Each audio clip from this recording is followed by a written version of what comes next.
60-second guide to rice, go. I always buy mine in 25-pound bags or 50-pound bags, keep the bag in the garage, and then put what I'm going to use inside an airtight container like that. There's two ways of cooking rice. You can get a container, fill it with rice, fill it with water, and then just a little bit more water. That's how I did it for a long time, and then I saw a different way on a Netflix show. This is how I do it now. You just cover the rice up to about your first knuckle, but this is the most important part. You want to rinse your rice very thoroughly until all that starch gets washed off. It'll turn your rice from a goopy mess into individual grains, and you can tell the difference. It is the biggest difference in the rice game. So when I do this, I add a touch of rice vinegar, a pinch of salt, cover, on high, bring to a boil.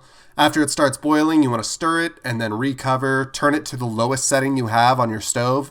Cook it for 15 minutes, you'll see it puff up, and then after this, you want to fluff it with a fork. That's very important. Once you do that, though, just serve. You're good to go. Enjoy.